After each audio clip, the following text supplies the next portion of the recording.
வாழ்க வையகம், வாழ்க வையகம், வாழ்க वलमुடன்। जिए संसार, जिए संसार, जिए समृद्ध। आप सबको वापस इस कार्यक्रम में स्वागत करते हुए बहुत खुशी हो रहा है। क्षमा चाहते हैं कि शुरुआत में थोड़ा सा डिले हो गया था, फिर भी आप लोग सब लोग लाइन पे रहे, बहुत बहुत धन्यवाद। आज इस तुरीय ध्यान के बाद हम स्वामी जी के जो तत्व है पारिवारिक सुख शांति के बारे में थोड़ा सा अपना ध्यान बांट लेते हैं। फिर आप उसके बारे में आपका जो भी विचार है या कुछ अपना मत प्रकट करना चाहते हैं तो जरूर आप कर सकते हैं।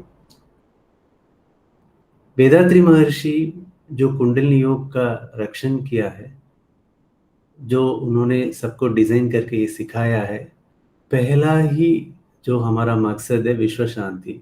इसीलिए इस संस्था का नाम भी विश्व समुदाय सेवा संघ है। पर विश्व शांति कहाँ से आएगी? सीधा दो पॉलिटिकल नेता, जैसे आज के यूएस के प्रेसिडेंट हो या रशिया के प्रेसिडेंट हो, दोनों बैठ के चलो डिक्लेयर करते हैं कल से विश्व शांति होगा, ऐसा हो सकता है? कभी नहीं हो सकता। अगर ऐसा होगा तो भी वो इमीडिएटली टूट जाएगा, वो शाम जरूर उसको इम्प्लीमेंट कर नहीं पाएंगे। तो शांति कहाँ से चालू होगा? शांति का चालू होगा अपने आप में पहले, फिर अपने परिवार में, फिर उधर से समुदाय में, फिर सोसाइटी से पूरे विश्व में। ऐसे ही हो सकता है। इसीलिए एक एक चीज, हमारा मकसद तो विश्व शांति है, पर एक एक चीज हमने बॉटम अप अप्रोच में स्वामी जी ने बहुत ढंग के तरीके से इसको सोच समझकर हमें दिया है। तो इसीलिए पारिवारिक जीवन भी हमें बहुत ही खास सब्जेक्ट है, जिसको वेदा वेदात्री महर्षि जितना इम्पोर्टेंस के साथ सिखाए हैं उसको समझना और अपने आप में उसी तरह का जीवन जीना भी। इससे क्या फायदा है? सिर्फ विश्व के लिए फायदा है? नहीं नहीं, अपने लिए भी फायदा है। पहले हम फायदा उठाते हैं, फिर बाकी लोगों के लिए देते हैं। इसीलिए इस टॉपिक के बारे में सोचना, समझना और पालन करना बहुत जरूरी बनता है। बहुत बार ना हम जब क्लास लेते हैं तो क्वेरीज आते हैं, तो सवाल आता है पर्टिकुलरली अगर क्वेरी स्टूडेंट्स की वजह से, कोई कॉलेज में पढ़ रहा है या जस्ट अभी एजुकेशन डिग्री खत्म किया है, तो उनके पेरेंट्स से क्वेरी आता है, सर ये क्या कर रहा है, ये तो कुंडली योग करके बोल रहा है और आप लोग सिखा रहे हैं, हम क्या करेंगे, हमारा तो एक ही बच्चा है, वो अभी भी सेटल नहीं हुआ, अच्छा नौकरी नहीं मिला, पर आप उसको ऐसा कुंडली योग वगैरह सिखाएंगे तो क्या होगा? तो हम सबको यही बताते हैं कि देखिए, ये आपकी करियर की प्रोग्रेशन में, फैमिली की ग्रोथ में कुछ बाधा नहीं बनेगा, बल्कि ये आपके लिए बहुत सहायता बनेगा। मेरा खुद का भी, मेरा ध्यान का दीक्षा मेरी शादी के पहले हुआ है, मेरा एजुकेशन कंप्लीट करने के पहले हुआ है। उसके बाद आज भी मतलब अगर प्रोफेशन में जितना भी ग्रोथ मिला या सोसाइटी में जितना भी रिस्पेक्ट मिला, सब मैं इस कई योगा के लिए ही डेडिकेट करता हूँ। तो यही मैं उदाहरण उनको भी देता हूँ कि आप देखिए, इसका आप आइएगा, अगर आपको कुछ भी डाउट है तो आप भी अपने बेटा या बेटी के साथ आइए, आप भी फाउंडेशन कोर्स अटेंड कीजिए, फिर समझ लीजिए कि क्या हो रहा है। तो आप पहले करेंगे तभी आपको विश्वास आएगा, तब आप पूरे आपके बच्चे और परिवार को सिखा पाएंगे। फिर भी कुछ लोग मानते हैं, कुछ लोग मन नहीं मानते हैं, तो उनके लिए क्या करते हैं, बाद में स्वामी जी का एक फैमिली पीस का एक इंग्लिश ऑडियो है, उस लिंक को भेज देते हैं। अगर आपको समय मिलता है तो जरूर इसको सुनिएगा, अगर आपको ये अच्छा लगे तो फिर आप आइएगा। फिर कुछ लोग आते हैं, कुछ लोग नहीं आते हैं। हाँ, ये सब अपनी कर्म की वजह से ही है ना। पर परिवार में दिक्कत कहाँ से शुरू होती है? स्वामी जी बहुत अच्छी तरह से समझाते हैं। क्या है, शादी के पहले ही हम क्या करते हैं, अपने जो जीवन साथी आने वाले हैं उसके बारे में बहुत कल्पना करके रखते हैं। हर एक लड़के को अपनी जो आने वाली बीवी एक दीपिका पादुकोण जैसे चाहिए, कियारा आडवाणी जैसा चाहिए। क्यों? तो मूवीज देखते हैं, अच्छा लगता है, हाँ मेरा भी जीवन साथी ऐसे ही होना चाहिए। हर एक लड़की को जो आने वाला अपना पति कुछ रणवीर सिंह जैसे हो या शाहरुख खान जैसे हो, ऐसे मन में एक छवि बना लेते हैं। तो उनको ऐसा रहना चाहिए, वैसा रहना चाहिए, कर करके एक बहुत बड़ा बोझ बन के उनकी इमेज में वो बैठ जाता है। पर हम भी तो शाहरुख नहीं है, हम भी तो दीपिका नहीं है ना? तो फिर हमारे आने वाले जीवन साथी भी हम जैसे ही होंगे। तो वही होता है, जब एक्चुअली रियलिटी में जब उनका जीवन साथी आते हैं, तो उनको लगता है कि अरे हम तो ऐसा सोचे थे और वो ऐसे बिहेव कर रहे हैं। यही एक्चुअली बहुत बहुत प्रॉब्लमेटिक चीज़ें रिलेशनशिप में शुरू होने की पहली स्टेप है। तो इसका रहस्य क्या है? लगता है हमारे माता पिता ने हमारे जीवन साथी को चुना, हमारे मामा जी या मामी जी ने अपने जीवन साथी को दिखाया। ऐसा नहीं होता है। स्वामी जी बताते हैं, जो हमारे बीज केंद्र में जो कार्मिक इम्प्रिंट्स हैं, उसी कार्मिक इम्प्रिंट्स के हिसाब से जो सही कार्मिक इम्प्रिंट है, जो इसको न्यूट्रलाइज करके जीवन के मकसद को इसी जीवन में पाने के लिए जो जीव है उसी को प्रकृति मिलाता है हमें शादी के इस अरेंजमेंट के रूप में। तो हम नहीं चुनते हैं हमारे लाइफ पार्टनर, हमारे कार्मिक इम्प्रिंट्स चुनते हैं, हमारे कर्मा चुनते हैं कि कौन हमारा जीवन साथी हो सकता है। तो इस रहस्य को जब हम समझ लेंगे, तब हमें समझ में आएगा कि हमारा जीवन साथी भी शाहरुख खान है, हमारा जीवन साथी भी दीपिका पादुकोण है। सिर्फ नाम से नहीं, उनके काम से। क्योंकि दोनों मिलकर ही हमारे अपने आप के कर्माओं को सुधार कर जीवन के लक्ष्य को इसी जीवन में पाने के लिए प्रकृति ने एक जोड़ मिलान किया है। तो जब वो समझ लेते हैं, तो फिर हम इससे आगे बढ़ सकते हैं। तो परिवार का डेफिनेशन स्वामी जी कैसे देते हैं? परिवार का डेफिनेशन है अपना जीवन साथी, अपने माता पिता और अपने बच्चे, इसी को कुटुंब के रूप में बताते हैं। जीवन साथी क्यों? जीवन साथी को देखिए, कहीं भी अपने माताजी पिताजी के पालन पोषण से वो बड़ा होते हैं, फिर भी मतलब मन की वजह से उनको आगे बढ़ने के लिए वो त्याग कर अपने परिवार के साथ एक परिवार छोड़कर दूसरी परिवार निभाते हैं और आगे आते हैं। लड़के हो या लड़की हो, दोनों परिवार को एक ही तरह से देखने की हम आगे बढ़ते हैं मन में। तो ये पहला स्टेप है अपना। तो जीवन साथी के बिना हम मोक्ष पाना बहुत ही कठिन चीज है। इसीलिए परिवार में रहते हुए सब कर्तव्य निभाते हुए आगे बढ़ना बहुत आसान है। इसलिए स्वामी जी और बहुत संत लोग ने भी इसी सुझाव को हमें दिया है। और माता पिता क्यों? जब तक हमें 18 साल का आयु आता है, तब तक जो भी हमारी रिक्वायरमेंट है वो सब हमारे माताजी और पिताजी ही पूरा करते हैं। इसीलिए हमारा ये दायित्व बनता है कि जब हम कमाने की स्थिति पे पहुंचते हैं, तो सिर्फ हम नहीं, हमारे माताजी और पिताजी को भी जो चाहिए वो सब करने हेतु हम तैयार हो जाते हैं और करना भी चाहिए। क्यों? जब हम छोटे थे, जब हम कमा नहीं पा रहे थे, तो वही लोग हमें पूरा बसाया, तो ये हमारी दायित्व बनता है उनकी देखभाल करना। और बच्चे क्यों?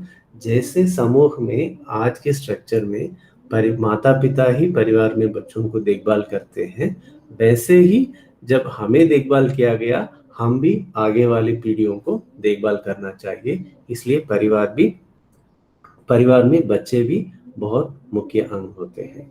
तो ऐसा हम देखते रहेंगे, तो फिर परिवार में कहाँ कहाँ तकलीफ आता है, ये हमारी अगली सवाल है। जब ये सवाल उठाते हैं, तभी पहला क्या होता है, ये उम्मीद और अपेक्षा आके हमारे मन में बैठ जाते हैं। क्योंकि हम ये चाहते हैं कि हमारे निकटतम जो भी हो, हमारे परिवार में जो भी हो, वो सब हमारे उम्मीदों के अनुसार काम करें। हम जैसे बच्चे होते हैं, तो जो बच्चे कौन होते हैं?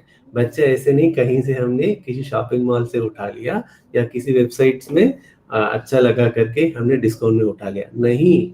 वो हमारे शरीर के हैं, हमारे कर्मा के प्रति हैं। हम माताजी और पिताजी के मिलान से जो बच्चे बने हैं, उन दोनों की कर्माओं को साथ लेकर जन्म हुए हैं।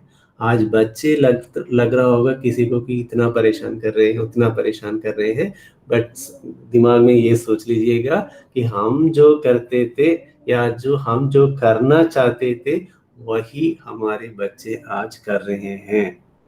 बस वो अलग से कुछ नहीं कर रहे हैं, उनका जो भी काम है जो पुरानी कार्मिक इम्प्रिंट्स की एक्सटेंशन है, उसके साथ साथ जो जो 3 साल से अब तक वो बच्चे सीखते आ रहे हैं हमें देखकर, क्योंकि हर एक बच्चे को अपना माताजी और पिताजी फर्स्ट हीरो हैं, आइडियल कैरेक्टर्स हैं। उनको देख देख के ही वो लोग अपने मन में अपना छवि बना लेते हैं और उसी तरह नोइंगली और अननोइंगली बिहेव करना चालू करते हैं।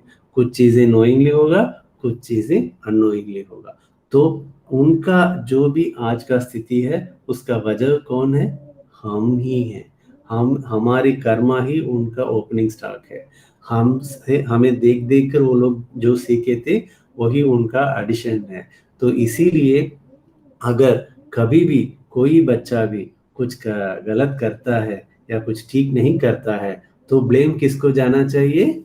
अपने पेरेंट्स को ही जाना चाहिए। जब ये हमारे समझ में आ जाएगा तो हम बच्चों को कैसे मैनेज करना है ये चीज हम सीख पाएंगे और अच्छी तरह कर पाएंगे। और आगे बढ़ते हैं, ये उम्मीद और अपेक्षा की वजह क्या है, क्यों ऐसा होता है?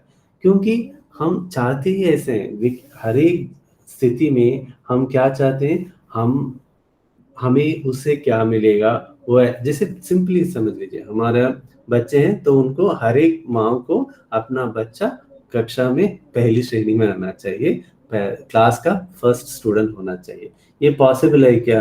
क्लास में 15 स्टूडेंट हैं या 25 स्टूडेंट हैं, कोई एक ही तो स्टूडेंट रैंक 1 ले सकता है। बट फिर भी हर एक को अपना बच्चा फर्स्ट रैंक होना चाहिए, 6 बजे उठना चाहिए, 7 बजे ये करना चाहिए, 8 बजे वो करना चाहिए।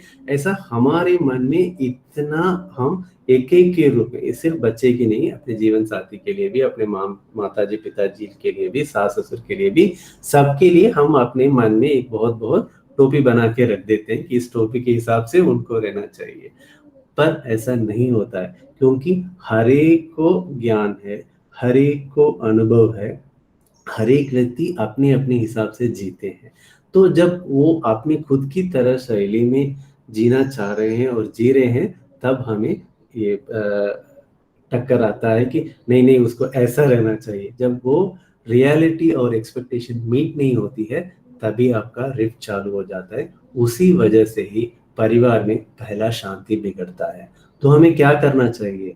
हमें ये समझना चाहिए, जैसे हम ये कुंडलिनी योग में, अद्वैत मार्ग में जब आगे बढ़ते हैं तो हमें सब समझ में आता है कि भगवान ने ही ये पूरा बदल कर हमारी तरह से आया। हम कौन है? हम भी भगवान है। इधर हम ब्रह्मास्मि जो हम बोल रहे हैं, हम भी ब्रह्मा हैं, हम भी भगवान हैं। पर सिर्फ ये हमारे लिए नहीं, हमारे जीवन साथी भी ब्रह्मा हैं, हमारे माताजी पिताजी भी ब्रह्मा हैं, हमारे बच्चे भी ब्रह्म ही हैं और भगवान ही हैं। तो भगवान ही ऐसा है तो भगवान क्या गलत कर सकता है? भगवान क्या हमें परेशान कर सकता है? नहीं। फिर गलत क्यों हो रहा है? जो उनकी अज्ञान की वजह से हो रहा है। तो उसको दूर करने के लिए क्या करना है? अगर आप उनको सही तरह से समझाकर उनको ठीक रास्ते में ला सकते हैं तो लाइए, नहीं है तो उनको उनके कल्याण की कामना कीजिए। वो ब्लेसिंग्स जो हैं, आशीर्वाद जो हैं या कल्याण की कामना जो है, वही उनको ठीक करा सकता है। किसी को भी इस दुनिया में ठीक करा सकता है जो आपके निकटतम हो, जो आपके बहुत दूर में हो, क्योंकि ये पूरी ब्रह्मांड है, एक ही इंटरकनेक्टेड है। आप जो लहर निकालते हैं वो उनको पहुंचता है। पुराने जमाने में ये सब समझाना, प्रूव करना बहुत मुश्किल था। आज के जमाने में देख लीजिएगा, एक मोबाइल फोन से आप 10 नंबर डायल करते हैं तो उनकी नंबर वो दुनिया में कहीं भी हो उनको आप कनेक्ट कर सकते हैं। कैसे ये पॉसिबल है? आपका यूनिवर्सल मैग्नेटिज्म है, आपका एंटायर यूनिवर्स एक साथ लिंक्ड है। तो जब मोबाइल इंस्ट्रूमेंट से, फिजिकल हार्डवेयर से एक आदमी को आप कनेक्ट कर सकते हैं, तो मन की लहर से क्यों नहीं कर सकते?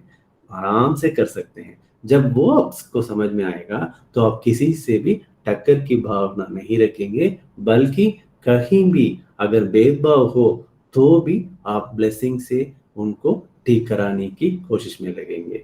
ऐसा भी नहीं कि हम ठीक कराना है, हम इतना ही ब्लेसिंग दे सकते हैं, अगर गलती हम में है तो हम भी खुद ठीक हो जाएंगे। यही ब्लेसिंग्स की, कल्याण की कामना के लहर का बहुत बहुत प्रभावशाली चीज है। और स्वामी जी आगे उसके बारे में बताते समय हमें बार बार समझाते हैं कि आदमी जब अमीर या गरीब बनता है, इस सवाल का आप जवाब सोचेंगे और स्वामी जी का उत्तर सुनेंगे तो आपको मतलब पूरा समझ में आ जाएगा। स्वामी जी बताते हैं, हमें क्या लगता है अमीर कब बनते हैं? ये एक रिलेटिव टर्म है ना। हम जब स्कूल जाते हैं तो हमें लगता है कि नहीं, अच्छा कॉलेज में हमें एडमिशन हो जाएगी तो सब कुछ ठीक हो जाएगा, और कॉलेज में पहुंच गए, फिर अच्छा नौकरी लग गई तो फिर सब कुछ ठीक हो जाएगा। फिर नौकरी में आने के बाद अच्छी जीवन साथी मिल जाए, सब ठीक हो जाएगा, अच्छे बच्चे मिल जाए, प्रोग्रेस हो जाए, बिजनेस ऐसा ठीक हो जाएगा। बट होता है क्या, कभी भी एक स्थिति में हम पहुंचते हैं तो और आगे और आगे और क्या और क्या और क्या, ऐसे ही हम ढूंढते रहते हैं। ये अमीर की स्थिति है क्या? नहीं। जब मैं क्या कर सकता हूँ वैसा सोचेंगे तब आप अमीर बनते हैं, महर्षि का पॉइंट है। जब मुझे क्या मिलेगा और मैं क्या करूं, तो हम मन से गरीब बन जाते हैं। तो अमीर और गरीब आपकी मटेरियल वेल्थ से नहीं, आपकी माइंडसेट से है। आप जब मैं बाकी के लिए क्या कर सकता हूँ, मैं कैसे इस विश्व के लिए कुछ कर सकता हूँ, समुदाय के लिए कुछ कर सकता हूँ, मेरे दोस्तों के लिए, परिवार के लिए, सब मैं कुछ कर सकता हूँ। जब आप ऐसे सोचेंगे तब आपके मन में बहुत अमीर बना जाता है और आप अमीर हैं। मुझे क्या मिलेगा, वो कब मिलेगा, ये कब मिलेगा, ऐसा कौन कर मुझे सहायता दे सकता है, वैसा कर सकता है, ऐसा बाकी लोगों पर आप जब निर्भर रहते हैं तब आप मन में गरीब हो जाते हैं। तो अमीर और गरीब क्या है, सिर्फ आपकी मानसिक स्थिति है बस। मटेरियल वेल्थ से डायरेक्ट लिंकेज नहीं होता है उसको। जब हमें ये सूक्ष्म समझ में आता है तो क्या करते हैं, हमारे बिजनेस हो या वर्क हो या वेल्थ एक्यूमुलेशन जो भी एक्टिविटीज हो, सब कुछ ढंग से बनती है। और जब हम अच्छी कार्यों को जब अपने अपने जीवन शैली में बदल के आते हैं तो हमारा वेल्थ भी बढ़ता जाता है। यही बहुत बड़ा सूक्ष्म है। जितना आप दान देते हैं, जितनी अच्छी कार्यों के लिए आप चैरिटी काम करते हैं, उतना से ज्यादा आपको प्रकृति देता रहेगा। यही बहुत बड़ी सूक्ष्म है। जब उस सूक्ष्म को हम समझ लेंगे तो आपको जो जरूरी है सब आपको मिलता रहेगा। सिर्फ आपके लिए ही नहीं, आपके साथ जो भी हैं उनके लिए भी ये मिलता रहेगा। तो इस पे हमें अपने जीवन में इम्प्लीमेंट करने के लिए, परिवार में सुख रहने के लिए और क्या क्या करना चाहिए, स्वामी जी का एक बहुत बढ़िया और बहुत ही यूजफुल टिप है एटीएस। क्या है? Adjustment, tolerance, sacrifice. ये क्या है, सिर्फ एक बार हम सुन के ऐसा छोड़ना नहीं चाहिए। बार बार जीवन में जब हम इंट्रोस्पेक्शन करते हैं तो हमें फिट करके देख लेना चाहिए कि हाँ, इस फार्मूला को हम सही इस्तेमाल कर रहे हैं या नहीं कर रहे हैं। एडजस्टमेंट क्या है? समायोजन, राइट। आप मतलब आपकी परिवार के लिए आप एडजस्ट करना जरूरी है, क्योंकि हर एक, जैसे पहले भी मैं बताया था कि हर एक का ज्ञान है, हर एक का अनुभव है, हर एक की कर्मा है, उसकी वजह से हर एक अपने हिसाब से सोचता है। तो अगर हमारे लिए ठीक लगे तो ठीक है, मान लेते हैं। हमारे लिए ठीक नहीं है तो हम उधर से झगड़ा चालू करते हैं, रिफ्ट चालू करते हैं। एडजस्ट कर लेना चाहिए। किसके लिए एडजस्ट कर रहे हैं? हमारे परिवार के लिए, हमारे जीवन साथी के लिए, हमारे बच्चों के लिए, हमारे माता पिता के लिए। और बाहर की किसी के लिए कर रहे हैं? नहीं। तो ये सहिष्णुता या समायोजन जो बोलते हैं, एडजस्टमेंट, बहुत ही इंपॉर्टेंट है। फिर है टॉलरेंस, सहनशीलता। क्यों? क्योंकि हमें जो भी हो रहा है वो सब हमारी कर्माओं की वजह से हो रहा है। ये एक बात क्लियरली मन में आप बहुत स्ट्रांग बना के रख लीजिएगा। अगर आप एक स्वामी जी भी अपनी जो पारिवारिक शांति जो तमिल लेक्चर है उसमें एक कोट करते हैं कि जैसे अगर एक आदमी था तो उसको बहुत बड़ा बच्चा था, बेटा था उनका। तो एक बार कुछ वे बात करते समय कुछ तनावपूर्ण स्थिति हो गया था। तो बेटे ने उनको एक लात मार दिया था। वो जो बड़ा आदमी है वो बिल्कुल शांत हो गया, उसने कुछ बोला नहीं, कुछ किया ही नहीं। फिर माँ आकर उस बेटे को डांटा और बोला कि आप क्या करते हो, तो ऐसा कैसे कर सकता है, वगैरह वगैरह वगैरह। तो फिर बट उस आदमी ने फिर अपनी बीवी को बोला, देखो जब आप गर्भ थी तब मैं एक बार आपको लात मार दिया था, फिर मुझे उसको सोच सोच कर बहुत तकलीफ हो रहा था, बहुत दुख हो रहा था कि कैसे मैं ऐसे इमोशनल बन सकता हूँ और मैं ऐसा काम कर सकता हूँ। आज मेरा बेटे ने लात मारकर मुझे उसका ठीक करा दिया, उसका क्लियर इम्प्रिंट्स को साफ करा दिया। तो ये सूक्ष्म ये नहीं है कि बच्चे बेटे को मारते हैं, मतलब पेरेंट्स बच्चे को मारते हैं या बच्चे पेरेंट्स को मारते हैं भावुक होकर, वो बात नहीं है। बात इधर इतना है कि हमें जो भी अच्छा हो रहा है या हमें जो भी बुराई हो रहा है, ये सब अपने कर्मों की वजह से ही है। अगर जो हमें वो बुराई या हानि पहुंचा रहे हैं, वो कौन है? प्रकृति से चुने हुए आदमी हैं, जो हमारी एक बुरी कर्म को साफ कराने के लिए दूत के रूप में भेजे गए हैं। बस जब आपको वो समझ में आ जाता है, तो हमें जो भी हानि करते हैं तो उनको भी हम ब्लेसिंग्स ही देते हैं, उनके भी कल्याण की कामना ही करते हैं। क्यों? वो हमारे एक बुरे कर्म को साफ कर दिए हैं। तो जब बाकी लोगों के लिए हम ऐसा सोच सकते हैं, अपने ही परिवार वालों को क्यों नहीं सोच सकते हैं? क्योंकि हमारे परिवार वाले ही हमारा कर्म के हिसाब से ही हमारे साथ आए हैं, और बच्चे तो हमारा ही कर्म के एक्सटेंशन है। पूर्वजों हैं, उन्हीं का कर्मों का एक्सटेंशन हम हैं। तो जब इतनी कुटुंब में हम इतने साथ में हैं, तो सहनशीलता जो है, वो जो टॉलरेंस जो बोलते हैं, वो हमारा नेचुरल क्वालिटी बन जाना चाहिए।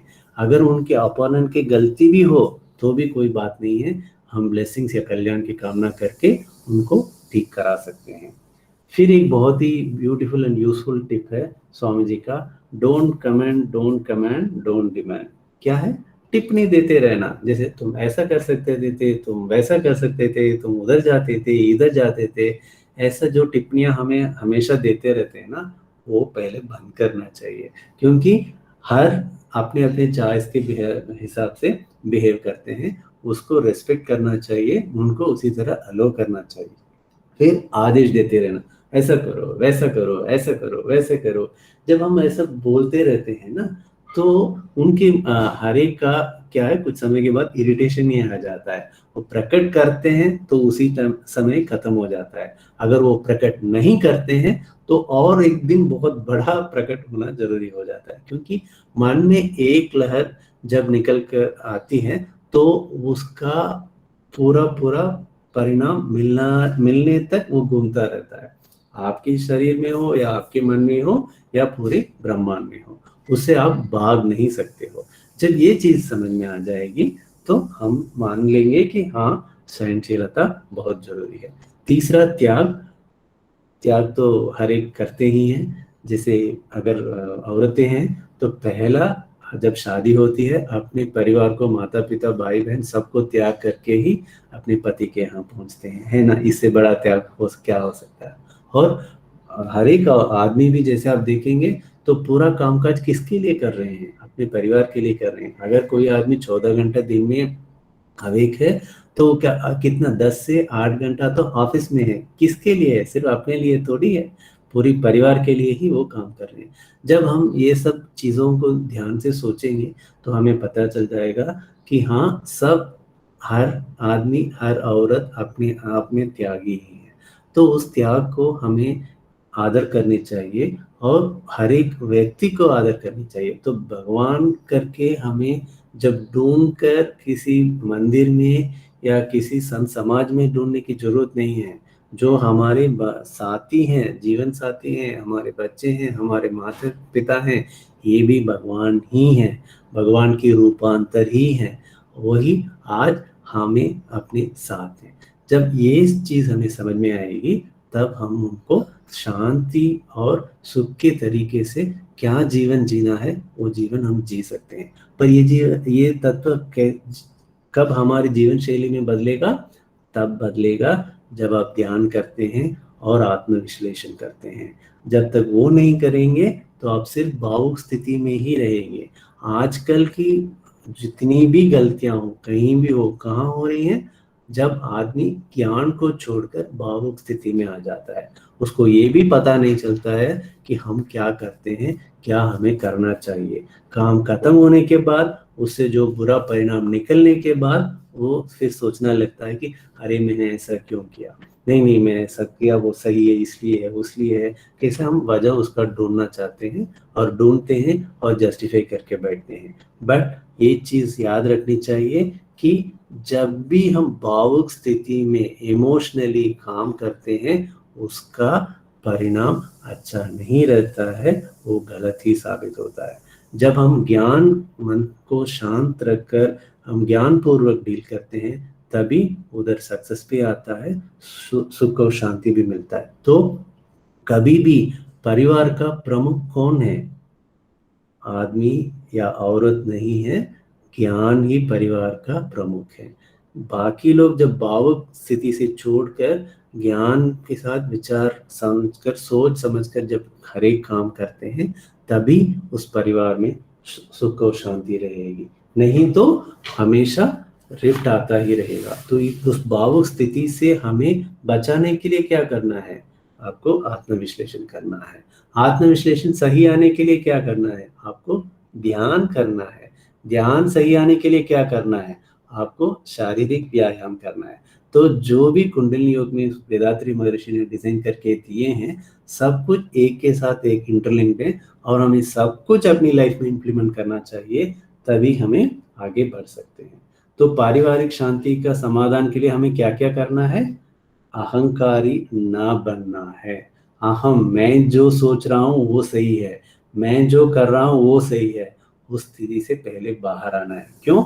हम ही भगवान नहीं है, सबको ही भगवान है इस दुनिया में। इसलिए हमें जितना भी एक्सपीरियंस है वैसा ही सबका है, उसका आदर करना चाहिए। और पति पत्नी का संबंध मित्रवत होना चाहिए। कभी भी हम उनकी कमियों को या उनकी इनएफिशिएंसी को फोकस नहीं करना चाहिए। आप स्वामी जी भी और एक बहुत बड़ी सूक्ष्म बताते हैं। आप देखिए, आपके निकटतम परिवार में भी जिसके घर में एक्सीडेंट्स होते हैं, जो हमेशा हस्बैंड और वाइफ झगड़ते रहते हैं, जो एक दूसरे को गाली देते रहते हैं, उन्हीं के घर में एक्सीडेंट्स होता है। क्यों? जब आप गाली देते हैं तो एक नेगेटिव वेव तैयार हो जाता है। जब ये सब नेगेटिव वेव अक्यूमुलेट होते रहते हैं, तो जो टारगेट एस्पिरेंट हैं, उनको एक हानि पहुंचा के ही वो न्यूट्रलाइज होता है। इसीलिए बहुत जरूरी है, गलती भी करें अपने जीवन साथी, उनको आप गाली मत दीजिए, उनको कुछ दुष्प्रभाव वाली बातें मत बोलिएगा। दाम्पत्य जीवन में उदारता अनिवार्य है। तो इसके लिए बेस्ट क्या है? हस्बैंड और वाइफ दोनों ठीक से जिए। तो नहीं नहीं, मैं तो एक ही आदमी आया हूँ मेरे परिवार में कुंडली हूँ, बाकी लोग नहीं कर रहे हैं, कोई बात नहीं। आप ढंग से जब ध्यान करेंगे, जब आप ब्लेसिंग्स में अपने जीवन साथी की कल्याण की कामना करें, जब कर रहे हैं ध्यान करने के बाद, उस ब्लेसिंग्स की जो पावर है वो उनको भी लेके आएगा। आप उसकी चिंता मत कीजिएगा। और गुस्सा छोड़कर एक दूसरे की अच्छाइयों के बारे में सोचिए। ये बहुत बहुत बहुत बहुत जरूरी है। एक बार स्वामी जी एक सेंटर गए थे, उधर एक लेडी थी। वो लेडी आके बोल रही थी कि मेरे पति ने ऐसा किया, मेरे पति ने वैसा किया टाइप।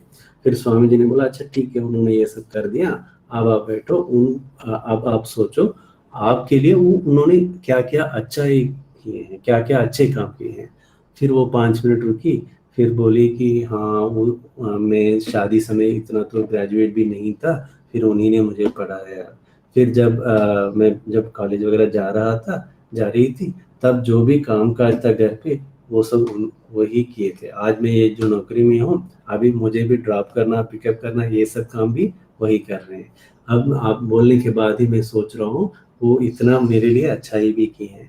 ऐसा हर एक आदमी अच्छा ही करता है। बट जब हम गुस्से में या भावुक स्थिति में हैं, सिर्फ हम उनकी बुराइयों को देखते हैं, अच्छे चीज़ों को नज़रअंदाज कर देते हैं।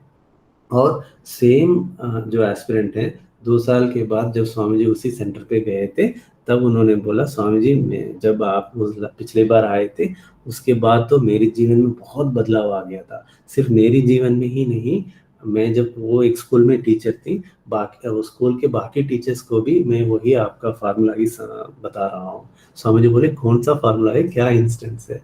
तो फिर वो बोली कि जैसे आपने बोला, कभी भी कोई भी जैसे डिस्कम्फर्ट आती है, कुछ डिस्टर्बेंस आती है, तो मैं यही सोच लेता हूँ उन्होंने मेरे लिए क्या क्या क्या अच्छाइयाँ की हैं। तो 1 2 3 सब बड़ी लिस्ट आ जाती है, तो फिर मुझे जो गुस्सा है वो दूर हो जाता है। ऐसे ही मेरे कलीग्स टीचर्स हैं, वो भी आते हैं, कभी कभी कंप्लेंट करते रहते हैं कि मेरा हस्बैंड ऐसा है, मेरा आदमी ऐसे हैं करके। तो मैं उनको यही बोलता हूँ, वो जो जो अच्छाइयाँ की हैं वो सबको आप याद कर लीजिएगा एक एक करके। तो जब वो करते हैं, वो बोलते हैं हाँ ये तो बहुत सही है, मुझे उनके ऊपर जितना भी गुस्सा था वो सब अभी निकल गया है करके। तो ये एक अच्छा सोल्यूशन है। जब भी कोई आपकी गलत चीज़ होती है, आपके जीवन में जितनी सुंदर चीज़ें हुई हैं, जितनी अच्छा चीज़ें हुई हैं, उस सबको याद करके देखिए।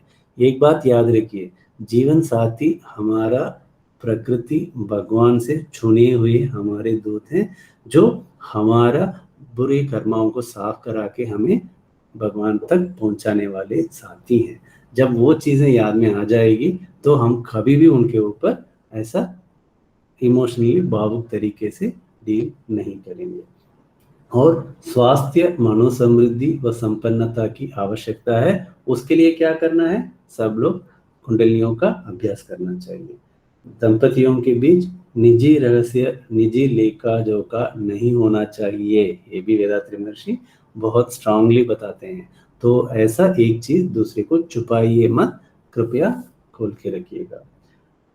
व्यय आमदनी के भीतर होना भी जरूरी है। ये एक्चुअली बहुत जरूरी है, क्योंकि आमदनी और व्यय का जो बैलेंस है, अगर वो बिगड़ता है तो आपको इकोनॉमिकली इम्पैक्ट होगा, और वो आपको पारिवारिक संबंधों में भी काफी हानि पहुंचा सकता है। परस्पर समझ द्वारा एक दूसरे के विचारों को आदर कीजिएगा। जब हम ऐसा आदर करते हैं, तो स्वामी जी एक तो बहुत ही अच्छी तरीके से बताए थे, वो मैं बोल के इस विचार को इधर समाप्त करना चाहता हूँ। शीर्षक था उस विचार का, कुटुंबम और कोविल, परिवार एक मंदिर है। वो उसका शीर्षक था। स्वामी जी मतलब ये पारिवारिक शांति के बारे में पूरा उसमें एक्सप्लेन करते हैं। करने के बाद बोलते हैं, तो परिवार में जितने भी लोग हैं वो एक एक भगवान ही है। जब वो सबके दिमाग में आ जाता है और उसी तरह अपना जीवन शैली बना लेते हैं, तो वो परिवार ही मंदिर होती है। जब आपकी परिवार ऐसा मंदिर बनेगा, उस मंदिर की पुजारी के रूप में मैं आ जाऊंगा। ये वेदात्रि महर्षि का उस भाषण का जब फिनिशिंग एंड करते हैं, तो वो वही शब्दों के साथ समाप्त करते हैं। உங்களுடைய ஒவ்வொரு குடும்பமும் கோவிலாகும் பொழுது அந்த கோவிலுக்கான பூஜாரியாக நான் வருவேன்। द मीनिंग इज लाइक, आप जब हर एक अपना अपने आप को खुद भगवान बनते हैं और हर एक अपने परिवार को मंदिर बनाते हैं, तो उस मंदिर को पूजा करने वाले पुजारी के रूप में मैं खुद आऊंगा। ये वेदात्री महर्षि का वचन है। चलिए हम सब इस तत्व को अपने जीवन में इम्प्लीमेंट करेंगे और महर्षि को रोज हमारे घर बुलाएंगे। जिए संसार, जिए संसार, जिए समृद्ध। वर्ल्ड। हाँ, आप सबको पिछले आधे घंटे सुनने के लिए बहुत बहुत धन्यवाद। इसके बारे में आपका कोई विचार है या कोई सवाल है या कुछ बताना चाहते हैं, तो कृपया अनम्यूट करके आप बता सकते हैं, या हैंड राइज बटन क्लिक कर सकते हैं। एक एक करके हम इस पे आगे बढ़ सकते हैं। जी समृद्ध। जिये संसार, जिये संसार, जिये समृद्ध। नरेश जी को नमस्कार और सभासदों को भी नमस्कार। आज पारिवारिक शांति, इसके बारे में, यानी पारिवारिक शांति, वैयक्तिक शांति, पारिवारिक शांति, वैश्विक शांति के रूप में जब परिणत होता है, कैसे परिणत होता है, इसे बखूबी ढंग से हमारे नरेश साहब ने व्याख्या की है। उक्त व्याख्यान के लिए उन्हें बहुत बहुत धन्यवाद। कर्ण चाहकर कुंभकर्ण के मिलना, सुकन्या चाहकर शूर्पणखा के मिलना, हर एक मन की स्थिति है। जब मन चंगा हो जाता है तो कठौती में गंगा आ जाती है। इस बिंदु पर भी उन्होंने बड़े अच्छी तरह प्रकाश डाला है। और सामंजस्य, जो उन्होंने एटीएस कहा था, सामंजस्य, सहिष्णुता, त्याग भावना, इसे रखते हुए परिवार में हर वक्त, हर क्षण शांति लाई जा सकती है। उस शांति के पुजारी के रूप में हमारे महर्षि का अवतार रोज हमारे घरों में होता रहेगा। इसका भी उन्होंने बखूबी ढंग से व्याख्या की है। उनके उक्त व्याख्यान के लिए और आने वाले व्याख्यानों में भी सुरुचिपूर्ण ढंग के, इस तरह सुरुचिपूर्ण ढंग की अपेक्षा करते हुए हृदय से आभार व्यक्त कर रहे हैं। जिए संसार, जिए संसार, जिए समृद्ध।